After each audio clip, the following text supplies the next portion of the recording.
Hi hello నమస్తే friends, welcome to free daily jobs. Friends, మనకి ministry of consumer affairs, food and public distribution లో ఏదైతే మనకు central government కింద పనిచేస్తున్న సంస్థ ఏదైతే ఉందో, ఈ యొక్క సంస్థ సెంట్రల్ వేర్ హౌసింగ్ కార్పొరేషన్ లో మనకి ఉద్యోగాల నోటిఫికేషన్ అయితే విడుదలైంది. ఈ యొక్క నోటిఫికేషన్ ద్వారా మనకి జూనియర్ పర్సనల్ అసిస్టెంట్ కింద మనకి 16 ఉద్యోగాలు ఉన్నాయి. అదేవిధంగా జూనియర్ ఎగ్జిక్యూటివ్ రాజ్భాషలో మనకి 6 ఉద్యోగాలు అయితే ఉన్నాయి. ఈ యొక్క ఉద్యోగాలకు సంబంధించిన పూర్తి వివరాలు మనం చూసే ముందు ఫ్రెండ్స్, ఈ యొక్క వీడియో కనుక మీకు నచ్చినట్లయితే ఖచ్చితంగా లైక్ చేయండి. అదేవిధంగా మన యొక్క ఛానల్ సబ్స్క్రైబ్ చేయండి. ఈ వీడియో కనుక మీ ఫ్రెండ్స్కి షేర్ చేయండి. సో ఫ్రెండ్స్, ఈ యొక్క ఉద్యోగానికి సంబంధించి మనకు జూనియర్ పర్సనల్ అసిస్టెంట్ కింద మనకి 16 ఉద్యోగాల్లో మనకి అన్రిజర్వ్డ్ ఉద్యోగాలు వచ్చేసి మనకు 8 ఉన్నాయి. ఎస్సీకి సంబంధించిన ఉద్యోగాలు 2 ఉన్నాయి. ఎస్టీ 1 ఉంది. ఓబీసీ 4, ఎకనామికల్ వీకర్ సెక్షన్ 1 ఉన్నాయి. ఎక్స్ సర్వీస్ మెన్ ఎవరైతే ఉన్నారో వారికి 2 ఉన్నాయి. ఫిజికలీ డిజబుల్స్ ఎవరున్నారో వారికి 1 ఉద్యోగం ఉంది. కాబట్టి ఖచ్చితంగా అన్ని కేటగిరీల వారికి ఉద్యోగ అవకాశం ఉంది. కాబట్టి ఎవరైనా ఈ యొక్క ఉద్యోగానికి అప్లై చేసుకోవచ్చు. ఈ యొక్క ఉద్యోగానికి అప్లై చేసుకోవాలనుకుంటే కనుక దేశంలో ఉన్న ఎవరైనా కూడా ఖచ్చితంగా అప్లై చేసుకోవచ్చు. వారు మేల్ అయినా ఫీమేల్ అయినా ట్రాన్స్జెండర్ అయినా కూడా ఎవరైనా కూడా అప్లై చేసుకోవచ్చు. అది తెలంగాణ అయినా ఆంధ్రప్రదేశ్ అయినా మరే రాష్ట్రం అయినా కూడా ఈ యొక్క ఉద్యోగానికి అప్లై చేసుకోవచ్చు. సో ఫ్రెండ్స్, ఈ యొక్క జూనియర్ పర్సనల్ అసిస్టెంట్ సంబంధించి మనకు 29,000 నుంచి మనకు 93,000 శాలరీ అయితే మనకు ఉంటుంది. ఈ యొక్క ఉద్యోగం సంబంధించి ఏజ్ వచ్చేసి మనకు 20 ఇయర్స్ లోపలనే ఉండాలి. ఖచ్చితంగా 20 ఇయర్స్ దాటకూడదు. సో 16/11/1997 నుంచి 15/11/2007 మధ్యలోనే పుట్టిన వారికి ఈ యొక్క ఉద్యోగ అవకాశం అయితే ఉంటుందని చెప్పేసి మనకు క్లియర్ గా నోటిఫికేషన్ లో తెలియజేశారు. జూనియర్ ఎగ్జిక్యూటివ్ ఉద్యోగానికి రాజ్భాషలో మనకి అన్రిజర్వ్డ్ లో మనకి 5 పోస్టులు ఉండగా మనకి ఓబీసీకి 1 పోస్ట్ మాత్రమే ఉంది.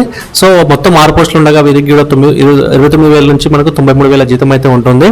వీళ్ళకి కూడా మనకు 28 ఇయర్స్ లో మాత్రమే ఉండాలి అని చెప్పేసి కూడా మనకు కండిషన్ ఉంది.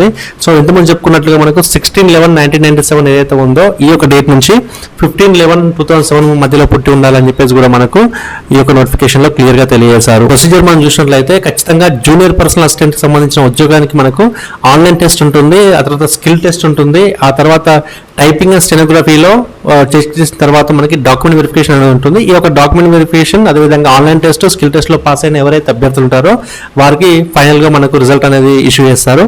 ఆ తర్వాత మనకి జూనియర్ ఎగ్జిక్యూటివ్స్ అదే రాజ్భాషకు సంబంధించిన ఉద్యోగానికి సంబంధించి కేవలం ఆన్లైన్ టెస్ట్ ఉంటుంది. అదేవిధంగా డాక్యుమెంట్ వెరిఫికేషన్ మాత్రమే ఉంటుంది. కాబట్టి ఈ యొక్క 2 స్టెప్లు పాస్ అయిపోతే జాబ్ ఈజీగా వచ్చే అవకాశం ఉంటుంది. సో ఈ యొక్క ఉద్యోగం సంబంధించి నోటిఫికేషన్ వచ్చేసి మనకు 17th అక్టోబర్ నుంచి స్టార్ట్ అయిపోయింది. సో 17th అక్టోబర్ నుంచి మనకు 15th నవంబర్ వరకు అయితే ఈ యొక్క ఆన్లైన్ ప్రాసెస్ అనేది స్టార్ట్ అవుతుంది.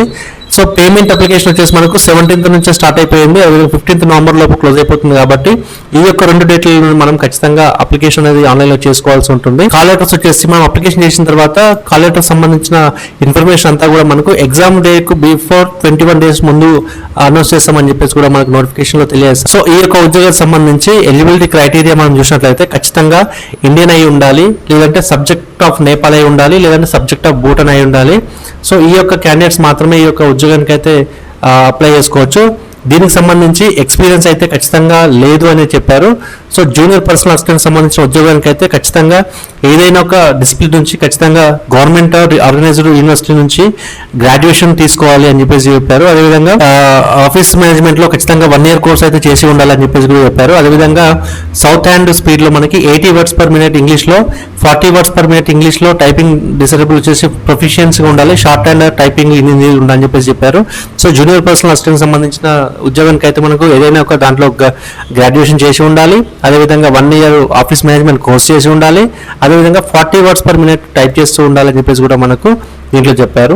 అదేవిధంగా జూనియర్ ఎగ్జిక్యూటివ్ రాజ్భాషలో మనకి ఖచ్చితంగా గ్రాడ్యుయేట్ విత్ హిందీ వచ్చేసి ఉండాలి. Elective and English and main subject వచ్చేసి గవర్నమెంట్ రికగ్నైజ్డ్ యూనివర్సిటీ నుంచి మాత్రమే వీరు చదివి ఉండాలి. డిప్లొమా లేదా డిగ్రీలో ఖచ్చితంగా BA కు సమానంగా ఉన్న దాంట్లో హిందీ పూర్తి చేసి ఉండాలని చెప్పేసి చెప్పారు. అదేవిధంగా ఖచ్చితంగా హిందీ సాఫ్ట్వేర్ అప్లికేషన్లో పనిచేయడానికి ప్రొఫిషియన్సీ ఉండాలని చెప్పేసి కూడా మనకు ఈ యొక్క నోటిఫికేషన్ ద్వారా క్లియర్ గా తెలియజేస్తారు. సో కాబట్టి ఈ యొక్క ఉద్యోగానికి ఎక్స్పీరియన్స్ అయితే అవసరం లేదు. కాబట్టి ఖచ్చితంగా గ్రాడ్యుయేషన్ అయితే చేసి ఉండాలని చెప్పేసి కూడా మనకు ఈ యొక్క నోటిఫికేషన్ ద్వారా క్లియర్ గా తెలియజేస్తారు. సో ఈ యొక్క ఉద్యోగానికి వచ్చేసి మనకు ఆన్లైన్ ఎగ్జామినేషన్ ఉంటుంది. ఈ యొక్క ఆన్లైన్ ఎగ్జామినేషన్ లో మనకు వచ్చే ప్రశ్నలు చూసినట్లయితే రీజనింగ్ లో మనకి 20 క్వశ్చన్స్ ఉంటాయి. 20 క్వశ్చన్స్ మనకు వచ్చేసి 20 మార్క్స్ ఉంటాయి. అది కూడా మనకు హిందీ అండ్ ఇంగ్లీష్ మీడియంలోనే ఎగ్జామ్ ఉంటుంది. కాబట్టి దీనికి 20 మినిట్స్ టైం అనేది ఉంటుంది. కంప్యూటర్ ఆప్టిట్యూడ్లో మనకి 20 క్వశ్చన్స్ ఉంటాయి, దానికి 20 మార్క్స్ ఉంటాయి. ఇది కూడా మనకు హిందీ అండ్ ఇంగ్లీష్లో ఉంటుంది, దీనికి 10 నిమిషాల టైం ఉంటుంది. Data analysis and interpretation and quantitative ఆప్టిట్యూడ్లో మనకి 40 క్వశ్చన్స్ ఉంటాయి, 40 క్వశ్చన్స్కి 40 మార్క్స్ ఉంటాయి. ఇది కూడా మనకి హిందీ అండ్ ఇంగ్లీష్లో ఉంటుంది, 40 నిమిషాలు టైం ఇస్తారు. జనరల్ అవేర్నెస్లో మనకు 30 మార్కులు ఉంటాయి, 35 మార్కులకి 35 ప్రశ్నలు ఉంటాయి. హిందీ అండ్ ఇంగ్లీష్లో ఉంటుంది, 20 నిమిషాల టైం ఉంటుంది. సో ఇంగ్లీష్ లాంగ్వేజ్కి వచ్చేసి మనకు 35 క్వశ్చన్స్ అయితే ఉంటాయి, 35 క్వశ్చన్స్కి వచ్చేసి మనకి 35 మార్కులు అయితే క్యారీ చేస్తాయి. సో ఇది కేవలం మనకి ఇంగ్లీష్ లాంగ్వేజ్లో ఉంటుంది, దీనికి 25 మినిట్స్ టైం అయితే ఇస్తారు.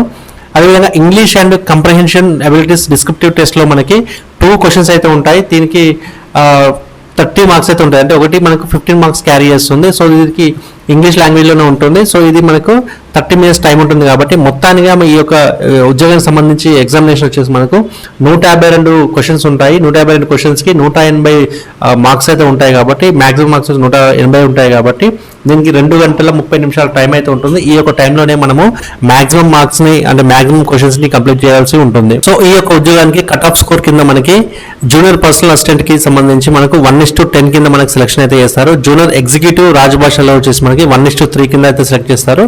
ఆ తర్వాత మనల్ని ఇంటర్వ్యూకి పిలుస్తారు. ఆ తర్వాత మనము ఏదైతే పర్ఫార్మెన్స్ ఉంటుందో దాంట్లోనే మనము సెలెక్షన్ అనేది జరుగుతుంది.